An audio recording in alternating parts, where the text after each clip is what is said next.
Hi students, and welcome to today's live IELTS class. My name is Adrian, and I'm streaming to you from beautiful Budapest in the capital of Hungary. I hope everybody is having a good week so far, staying strong, healthy, and productive. In this class, students, we are looking at the IELTS reading section, and I will give you some tips on how to answer questions correctly to get those higher band scores. Now, this is a members chat class. Of course, everybody is welcome to watch. It will be valuable for all of our viewers. And we will have an all chat class for listening section parts 1 and 2 coming up in about 90 minutes. If you'd like to become a member of our channel, just click the join button beside the subscribe button on the channel. If you do not see that, just send me an email and I can give you some further help and instructions.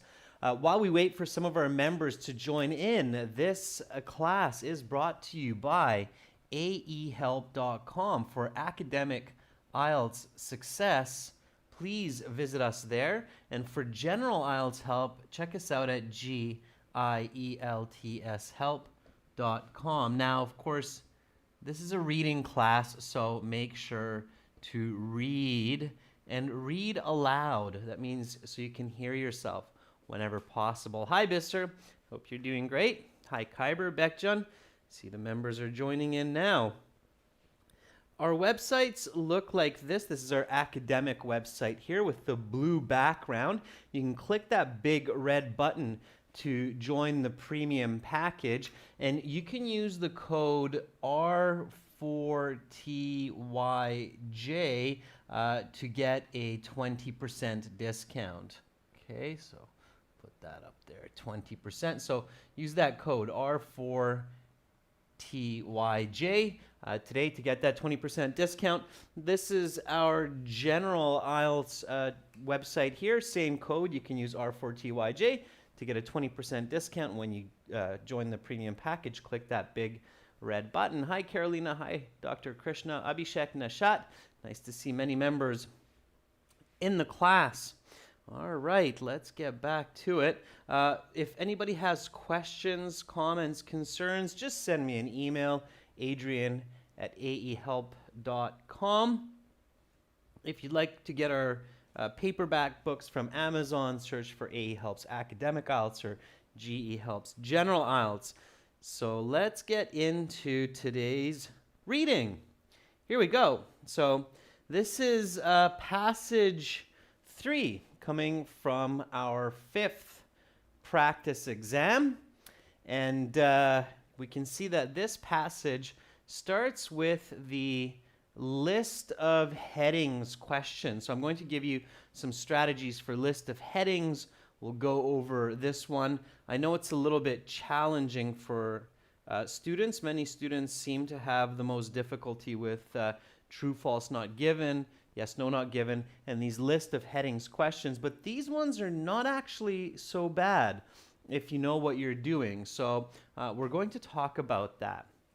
Hi, Rajveer. There you are in the class. We have a couple of Rajveers now as our members. It's great to see you in class, Rajveer. I know you were looking forward to that. Okay, so first things first, always look at the title of the passage. So here, the title of the passage is Mirages. Now, maybe some of you are going, uh-oh, what is that? What's a mirage, right? But luckily, we have a picture here that helps us a little bit. It's the picture of a desert with a blue sky in the background, and then in the distance here in the desert, that's some water. I think maybe in the live class it's not as visible, but you can see some water here, and it's probably not water. Okay, what it is a mirage. So a mirage is when you see water that is not actually there in the distance. Now, if you don't know that, that's okay. You can figure that out. So what you want to do is you want to look at the questions which follow the passage. That will give you some more help. And you want to read the questions that have information which is in the passage. So here we have our second set of questions, right? The first set are the list of headings in the beginning. We'll get back to those in a minute. And here it says choose no more than 2 words from the passage for each answer. It's complete the sentences below. So it's sentence completion. All of this information is in the passage. So it's good to read this. Okay? And Bhumi, a mirage is not really like a hallucination. Kind of, but it's not exactly the same. You'll see why in a moment. Okay? Let's read these first. So just read it with the blanks. So mirages are created by that fool the mind. Differences in air are the cause of mirages. The pool of water seen in the distance is something of the sky. This kind of a sentence can really help you. Drop the mouse. Can really help you to understand the passage. Okay, so the pool of water seen in the distance is a something of the sky. Now, this one you might be able to guess without reading. So if you had to guess, what do you think the answer would be for this one here, number 34? And it's definitely possible to guess some answers without reading. Of course, you should read, but it's not a bad idea to predict. Okay, so the pool of water seen in the distance is, it's definitely a noun, Bhumi. What do you think goes in there? What word? If I said, okay, you can't read the passage, you just have to guess this word. If you get it correct, I'll give you a band 9 in the reading section. What would you guess this word to be? Okay, Kyber says reflecting. Rahul Preet says reflection or illusion. Abhishek says reflection. Yeah, reflection is the noun, and that would be my guess as well. So, reflection. Okay, that's a very good guess. It's an accurate guess.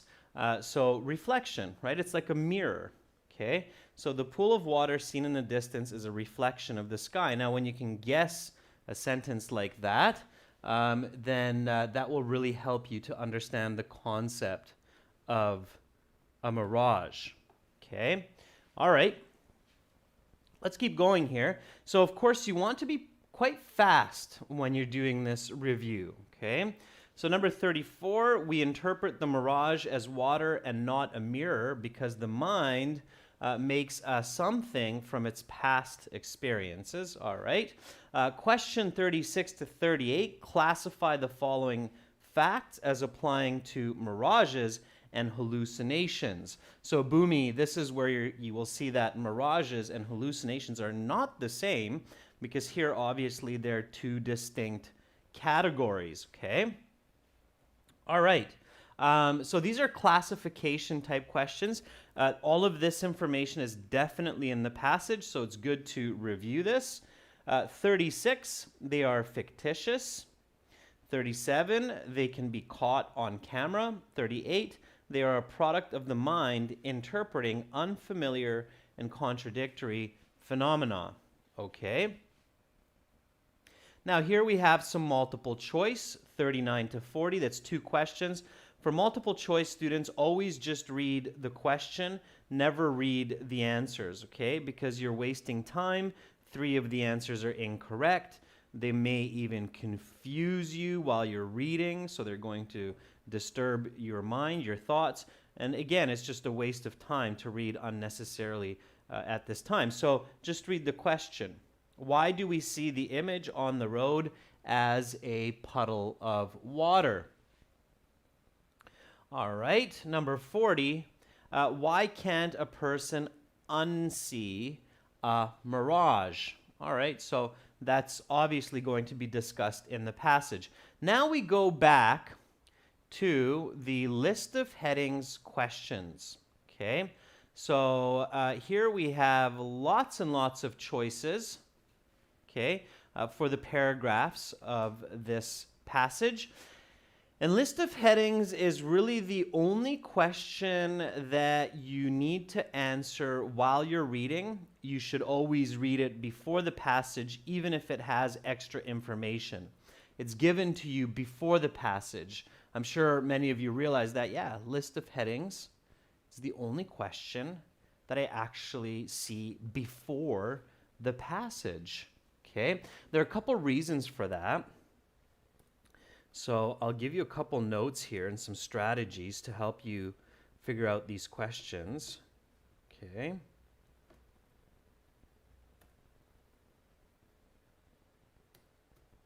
So let's talk about list of headings, question, strategy. Okay. Number one, these are the only questions that you should read even though they contain some extra and false information before the passage. They are given to you before the passage. Maybe I'll do this as a new bullet. So they are given to you before the passage because the IELTS exam makers, experts, want you to read this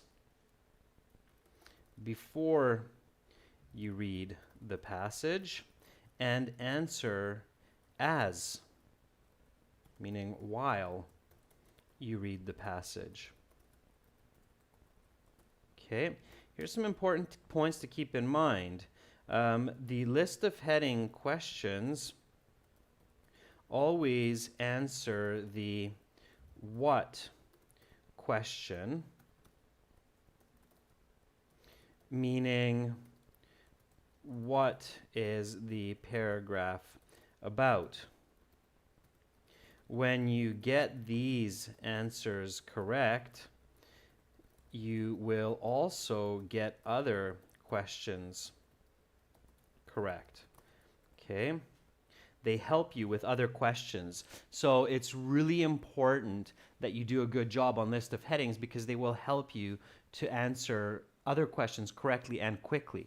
Okay? So list of headings are really, really important. All right? Okay.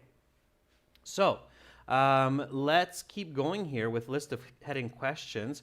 The first step is read each heading and paraphrase it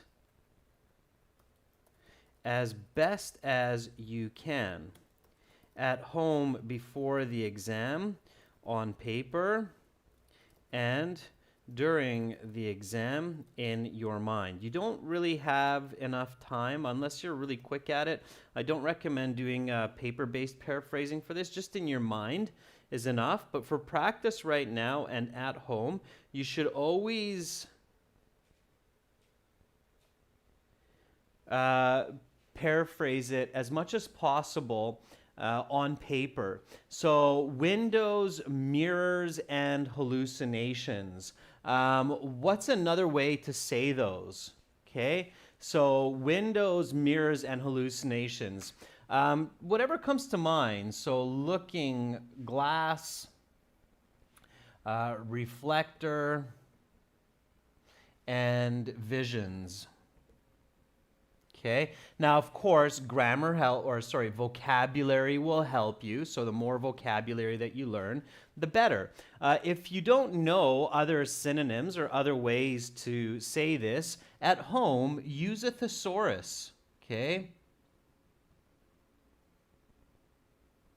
A thesaurus should be your best friend when you are studying for the IELTS exam. Did everybody catch that? That's kind of one of those points where I really want you to give me a thumbs up and say, yeah, okay, I got that. So basically, every time you start to study for the IELTS exam, you should have a thesaurus open on your phone, open on your laptop, a physical paperback thesaurus, a little pocket-sized thesaurus, but you should always have a thesaurus a very tiny little stone throw away, okay? So always have a thesaurus at the ready when you're studying English and when you're studying for the IELTS exam. Don't be like, oh yeah, wait a second, I should have had a thesaurus today with me. So thumbs up, good Pooja. Okay, thesaurus, guys. Thesaurus is your best friend. Will really help you to improve your language communication and scores. Okay, so thesaurus, who's my best friend? My best friend is a dinosaur called a thesaurus. Yeah, all right. So number 2, how the brain processes mirages. Okay, give me a paraphrase for this, students. So let's practice. I don't want to spoil each one of these for you. Awesome, Carolina. So how the brain processes mirages. Okay. Give me a nice paraphrase for this. What's another way to say how the brain processes mirages? I think many of you can paraphrase that. Give me another way to say it. The reason paraphrasing is so important for these list of headings questions is because these are paraphrased from each paragraph or from the paragraphs that are correct. It's unlikely that you're going to see the exact same words. Some students, they try to search for keywords, so they'll search for the keyword brain in the first sentence of the paragraphs, and they might not find it. Okay, it might not be there. So it's not that easy. Skimming and scanning for keywords is not enough to get these questions correct. In fact, you'll get a lot of them wrong if that's your strategy. So don't do that. Okay. So Sammy says, how the mind processes illusions. Yeah, that's very good. Okay. Sammy, think about another way to say process. Kyber says how the nuclear system visualizes a fake image. Nuclear system, not so much. Okay, but we would say the nervous system. I think, Kyber, you're thinking about the nervous system because the another way to say the brain is the central nervous system. That's quite clever, Kyber. So you could say the way the central, and it's actually a more accurate paraphrase than mine, the way the central nervous system process, you could say interprets, right, or perceives. Mirages, illusions, yeah. Illusions is a little bit of a better word than hallucinations, for sure. So, nervous system. Okay, good. All right. Abhishek says the different ways the brain processes optical illusions. Students, always do try to paraphrase the verb as well. So process, instead of process, perceives or interprets. Okay. All right. Temperature gradients. Temperature gradients. What's another way to say that? And try to do it without a thesaurus. If you can't, then use a thesaurus. So go ahead, students. You know I'm going to ask you for the next couple. So, temperature gradients. Temperature gradients. What's another way to say that? Temperature gradients. Let's see what you come up with. Okay, temperature. What is temperature? So think of the different ways to paraphrase. You can use synonyms, antonym negatives. Descriptive paraphrasing is very popular on the IELTS exam. So what are the different ways? Okay. Temperature gradients means different levels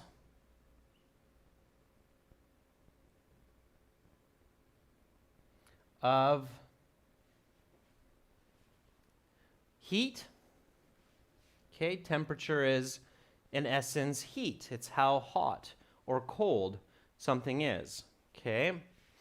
Pooja says changes or variations in climate. That works as well, Pooja. So lots of ways to do it, right? Changes in climate. Yeah, that's quite accurate, Pooja. Absolutely, for temperature gradients. I agree with you, okay? So take your time at home doing this, do it accurately, and if you can paraphrase in multiple ways, that's great. So filmable, but ultimately up to the mind, can be captured on video, but in the end, it's up to our thinking. A common experience of a mirage, a shared occurrence of an illusion, the need for water, the necessity for H2O, the cause of mirages, the source of these illusions, true hallucinations, real optical misconceptions. An adventurer sees something, a traveler perceives an event, the difference between two phenomenon, the contrast between two inexplicable occurrences, the fallible human mind, the way that human thinking can be tricked, or people's thinking can be tricked. So ideally, once you are at the IELTS exam, you can paraphrase, even if not as fast as I just did, but let's say like at half that speed, okay? And maybe not as many synonyms or as much description, but let's say 70%, and you're fine, you're golden, okay? So you're good to go, all right? So that's your step number one always with a list of headings is read them, paraphrase them, okay? That will give you the best chance that you're going to accurately identify the right answers when it comes to answering these, okay?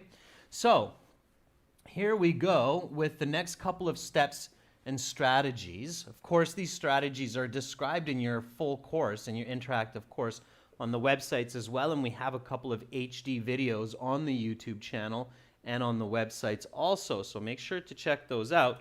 So after you paraphrase, your next step is read each paragraph and ask and answer, what is this paragraph about? Okay, then match the list of heading that is closest to your answer. Okay, we're going to practice this so you'll see what I mean. And when you do this a bit, it becomes quite a bit easier and systematic. So here we go with the first paragraph, which of course is the introduction. And let's read this together. So don't just listen to me, but read with me. And then let's answer the first one. So here we go. A man is walking in a desert in dire need of water. Up ahead, he sees what seems to be a lake or a pond. Excited, he runs towards the source of water. He gets closer, but the water disappears.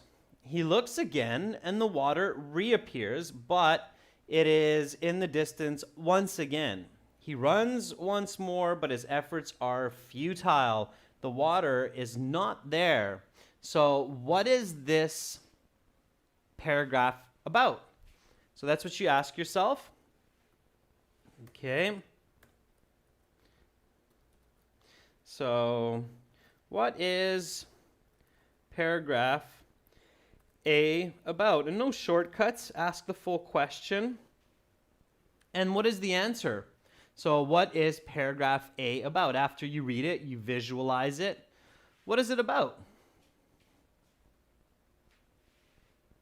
What do you think? What would be the simplest way? And here you want to give a simple answer. So one sentence, simple answer.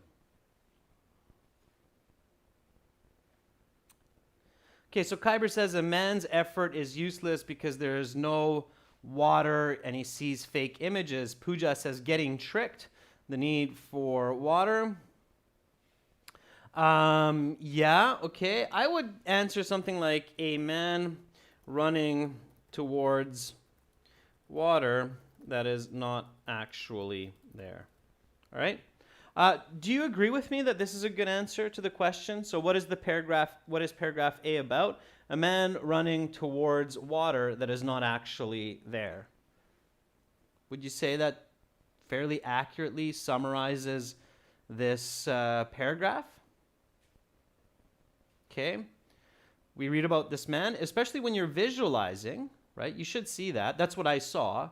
So when I read this paragraph, what I saw is this man in the desert who's really thirsty, and he's like, oh, water, run, run, run, run, run. No water, so disappointed. Oh, wait, no, water's over there. Run, run, run, run, run. Water. Oh, no water. So disappointing. Oh, wait, water. It's a man running towards water that's not actually there, right? That's what I kind of saw. Okay, let me get you back here real quick. I see that my camera decided to take a snooze. Maybe really disappointed about the man not seeing the water. All right. So that's what I see, right? Yeah, you see the same thing? Yeah, Sammy, right? A thirsty man looking for water that's not there. That would be another way to say it, Sammy. Very good. So a thirsty man looking for water that's not there. Okay, so if I go back to the possible headings, which one of these is the closest match? So Roman numeral 1, 2, 3, 4, 5, 6, 7, 8, 9, 10, or 11. So which one of these is the closest match to a man running towards water that's not really there? What would you say? Which of these Roman numerals is the closest match?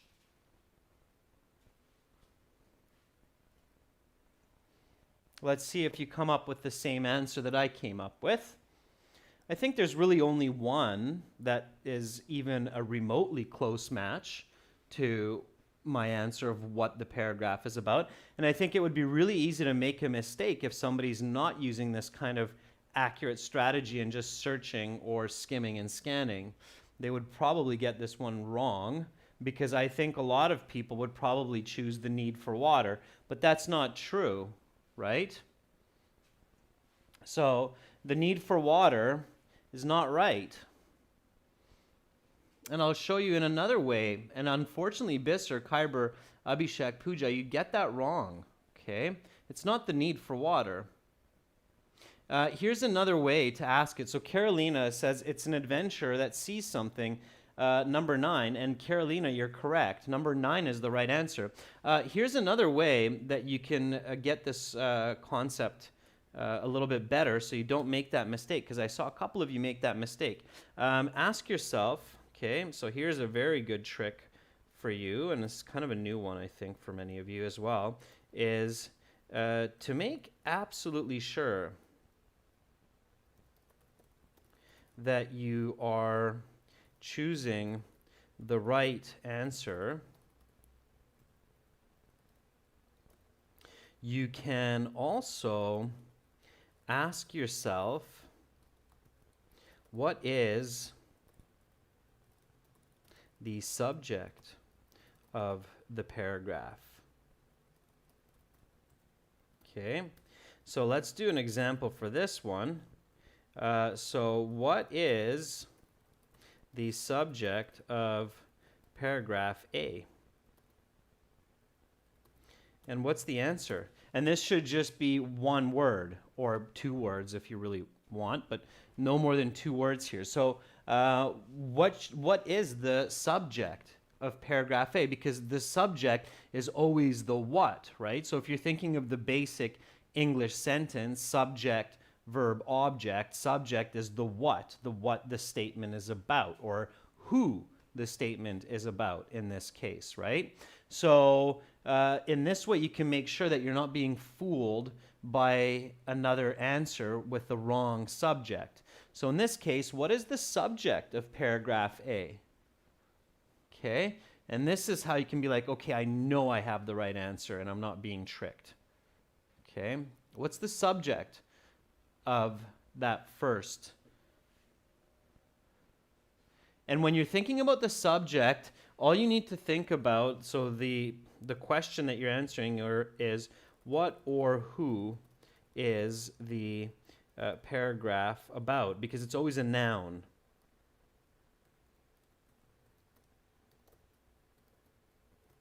Okay.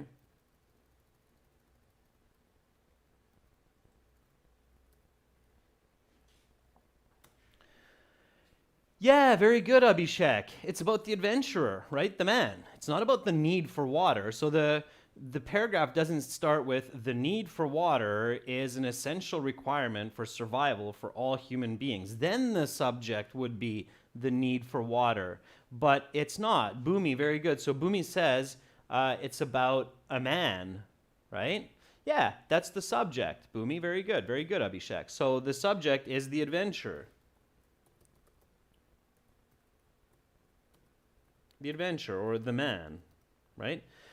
So when we go back here, now we can see that the need for water is not the subject. So that can't be the correct answer because it's not what the paragraph is about. The paragraph is about the adventurer who needs water.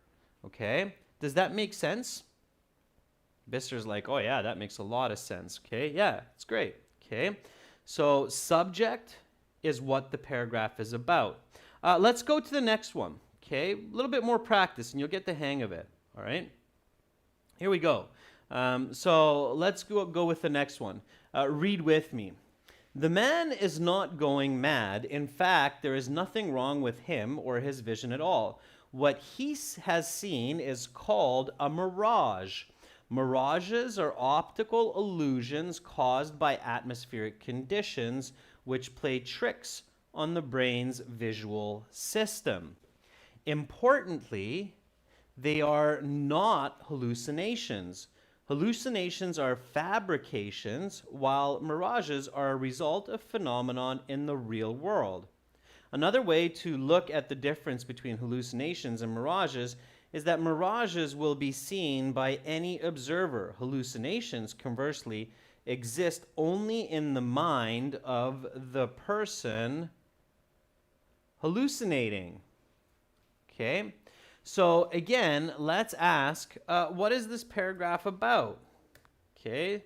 So let's do this a little bit now. And at home, you should write this down. Of course, in the real IELTS exam, you're not going to have enough time to write all this down. So you need to just do it mentally, spinning these questions and answers in your head. So what is paragraph B about?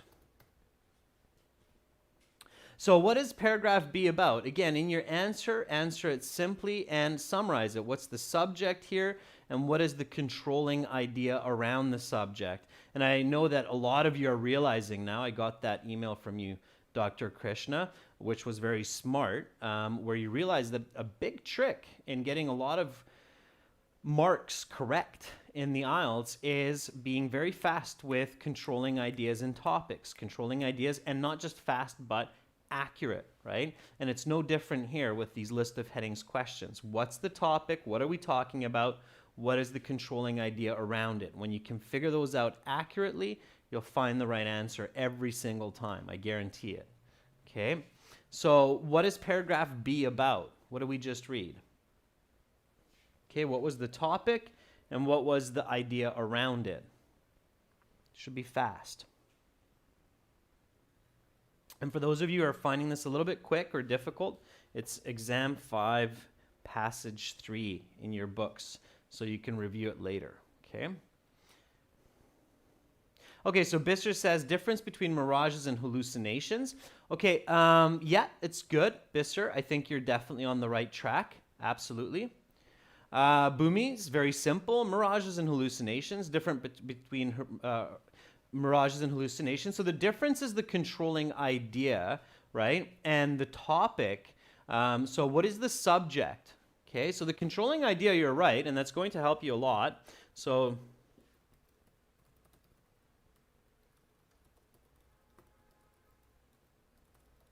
sure. What's the topic? What are we actually talking about here? Yeah, very nice, Sammy. So Sammy has a perfect answer for topic and controlling idea, and that's the missing element here. Very good. Very nice. And notice, Sammy, that you and I have the exact same sentences, minus a small spelling mistake on hallucination, Sammy, but otherwise we have the exact same sentence. Mirage and the difference between the mirage and a hallucination. That's what we're talking about in this paragraph, okay? And you do have to understand IELTS reading passages at this level to get a 6.5 or 7. If you don't understand this level of information from each paragraph, students, the bad news is that the only way you'll get a 6.5 or more is if you get lucky, okay? And of course, nobody wants to build their test score on luck. But I think a lot of you can do this. It's just a matter of practice, okay? So mirage and the difference between mirage and hallucination, that's definitely what it is about, okay? And which one is the closest match? So which is the closest match for mirage and the difference between mirages and hallucinations, okay? Again, think about subject, think about controlling idea, and think about which is the closest, all right? Which number would you say here? Which is the closest paraphrase? What do you think? Which Roman numeral? And in your answer sheet, please make sure to put the Roman numeral in the paper-based exam or the computer-based exam. Okay, Abhishek says 10. It's the difference between two phenomenon. Yeah, the two phenomenon being mirages and hallucinations. And look at all of you get that correct answer now. Why? Because you correctly identified the topic and the controlling idea.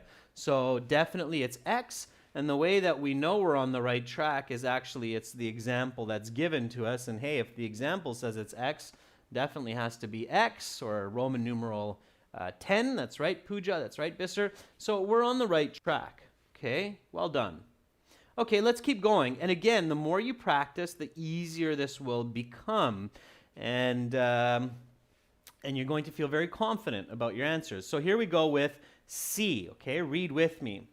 While the man walking in the desert anecdote is a popular mirage narrative, the most common mirage in everyday life actually takes place on long, straight, flat highways on hot, sunny days. Driving along such a highway on such a day, it is common to see what looks like a puddle of water on the road in the distance. But once that point is reached, the puddle is gone and is instead located further in the distance. What is going on here? So what is this paragraph about? Okay. And I love how everybody basically got that last one correct. That's fantastic. So let's keep going. Let's see how well you can do this now. So what is paragraph C about? Answer. And I think this one's fairly quick, simple answer here. Usually the topic is introduced in the topic sentence, especially for body paragraphs. So keep that in mind. That can really help you figure these out fast. Okay.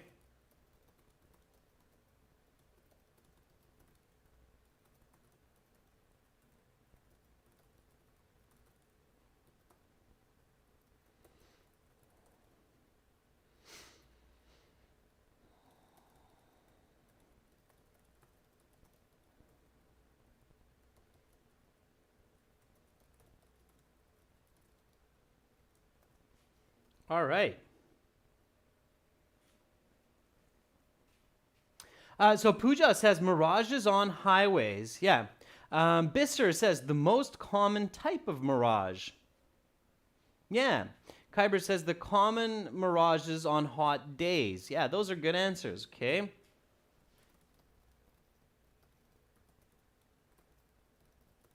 Sure.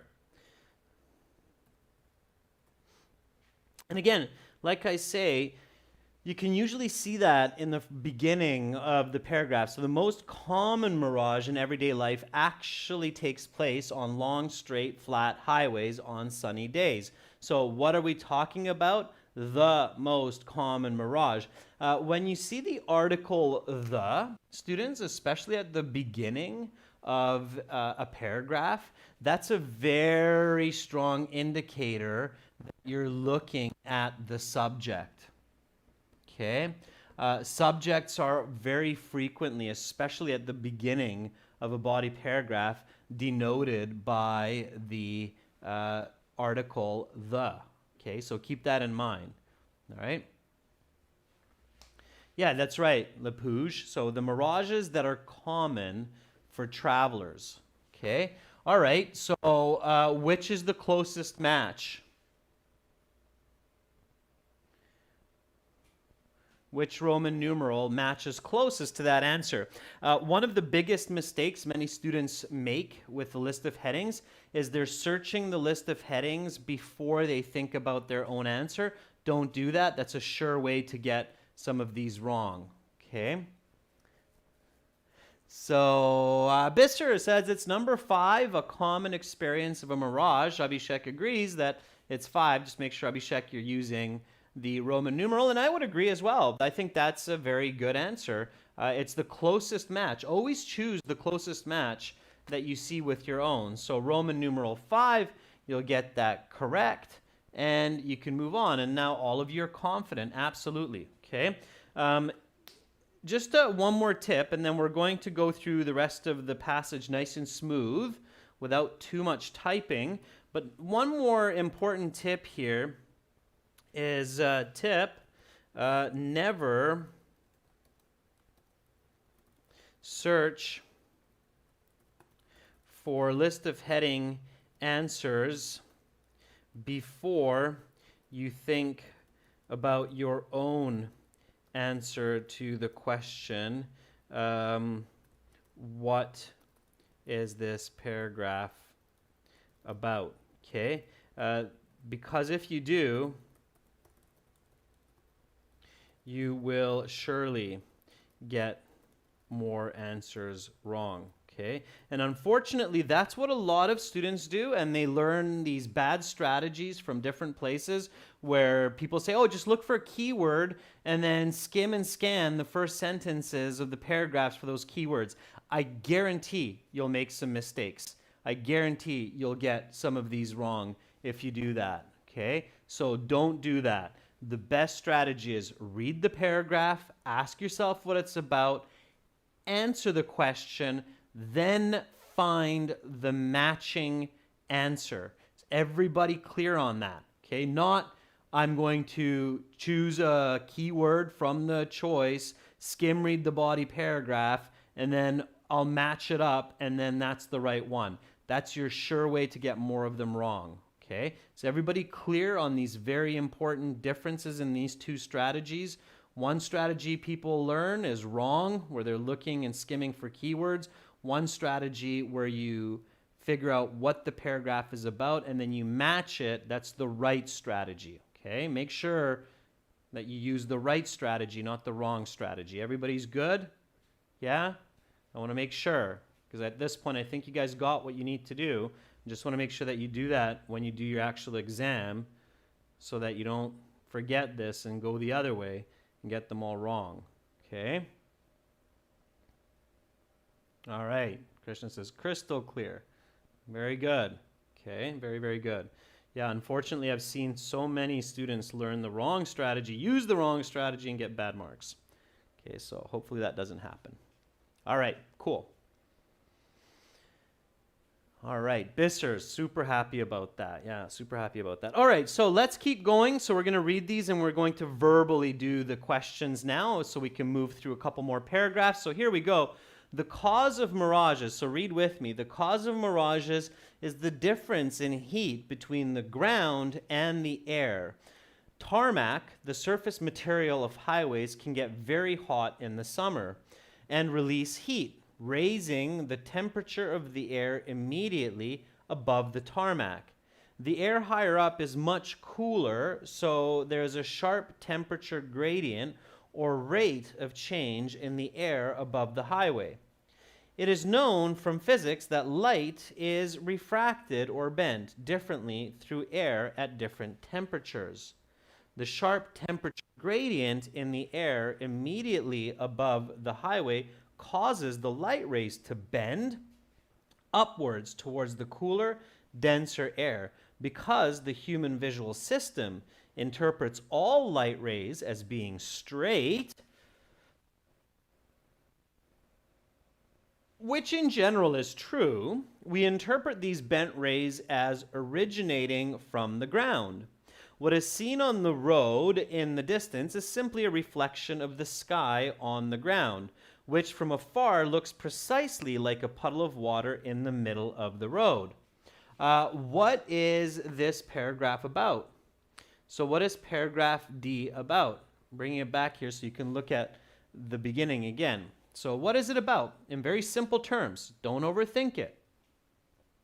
Okay? What is this paragraph about?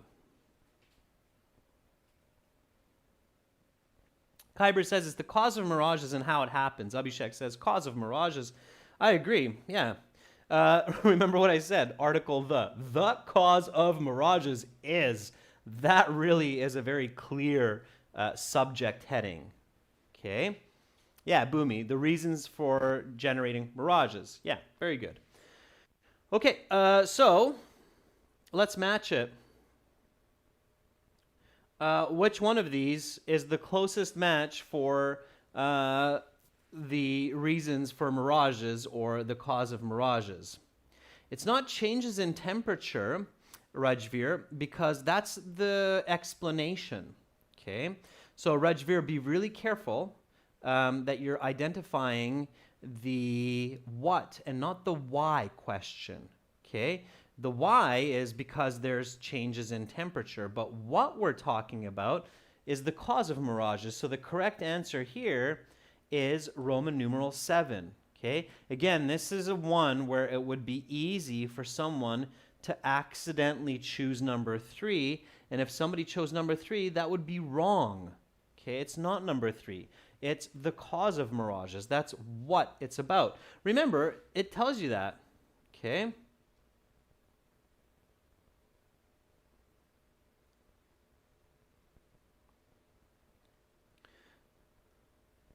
So what it's about. All right, here we go. Next one. E. This long paragraph. Here we go, students. So read with me for E. That humans see the phenomenon as a puddle of water is not a coincidence, however.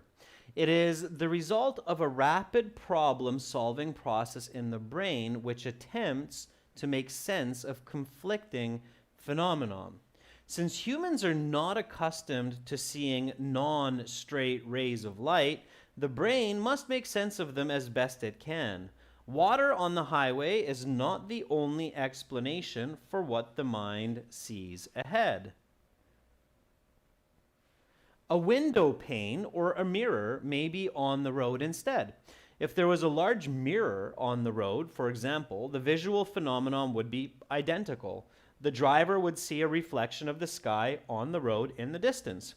So why is it that we always interpret the mirage as water on the road and not a mirror on the road or something else?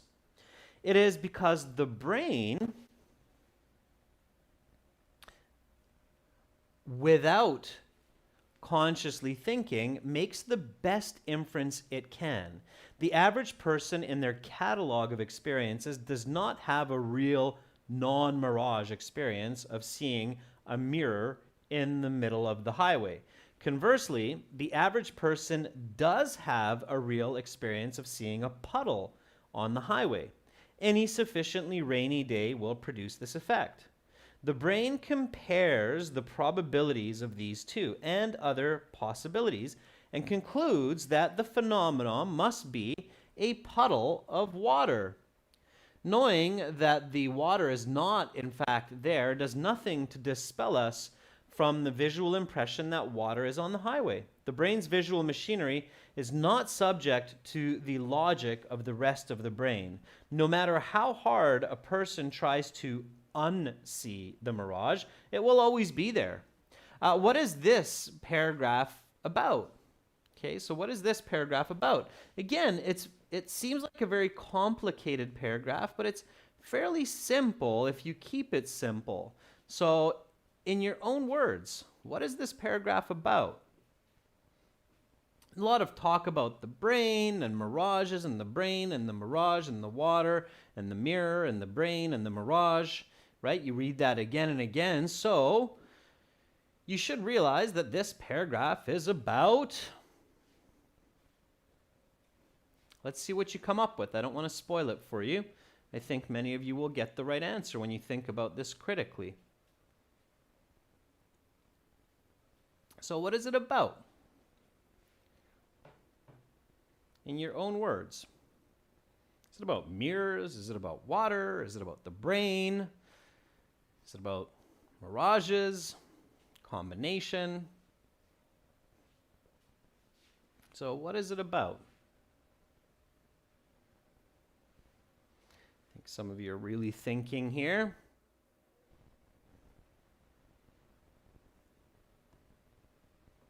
And it is in the first two sentences. So again, the topic is, it's a little bit more hidden, but it's definitely observable in the first two sentences here. So when you read these first two sentences, I'm hoping that there's not a major lag in the chat. That's possible as well. Anyway, hopefully most of you are thinking that this long paragraph E is about the way the brain understands a mirage, or the way the brain sees the mirage as water and not another piece of information. Okay? Yeah, Pooja, very good. So Pooja says it's the brain making its inference. Okay? Jainil, very nice. So Jainil says it's about how the brain functions when it sees a mirage. Yeah, Pooja, visual interpretation of the brain. It's another really nice summary of that. That's definitely what it's about. And which is the closest match? So which one of these matches the closest to this one? All right. So there's definitely one there that is very, very close. Okay. What would you choose? Which number? Yeah, Bhumi says the CNS's inference. CNS, as Bhumi is using it, is short for the central nervous system. Now, Bhumi, make sure that if you write that or say that, say it first as a full central nervous system and only after use the CNS abbreviation or acronym, if you will. Okay, so which one of these is the closest match? Very good, Abhishek. Number 2, how the brain processes mirages, right? Now that we're doing it together, it seems easy, but again, remember students, this takes a lot of practice, okay?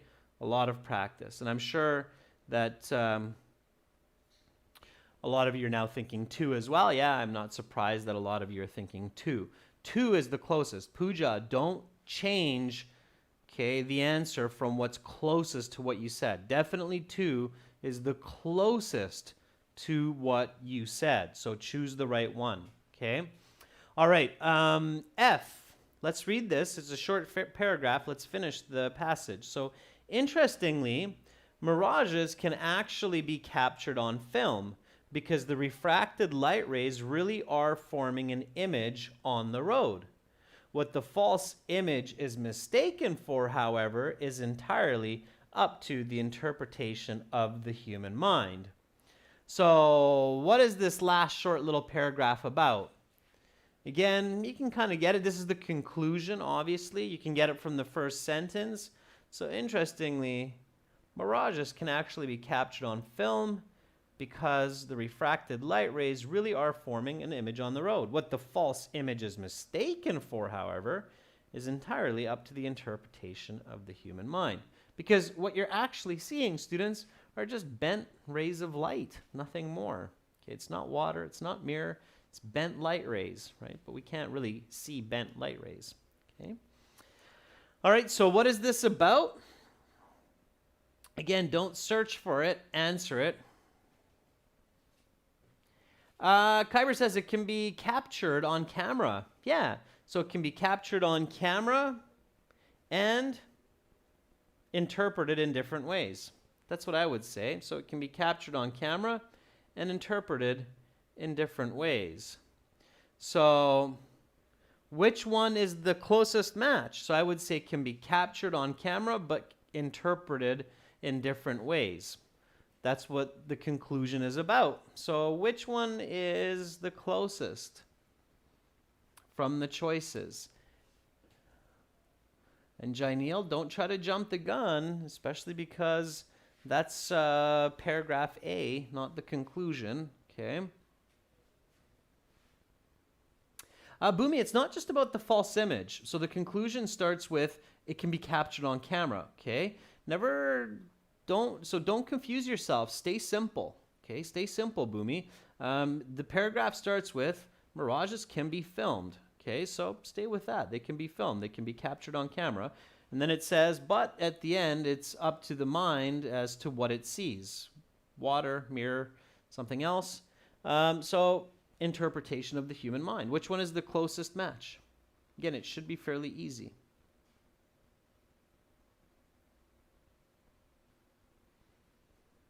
Yeah, very good, Boomy. Very good. So very good, Dr. Krishna. Very good, Lapouge. So the correct answer here is filmable, but ultimately up to the mind. Yeah, that would be the most accurate match with my own summary, okay? My own answer to the what question. All right, students, I'm going to stop there for today with the list of headings questions.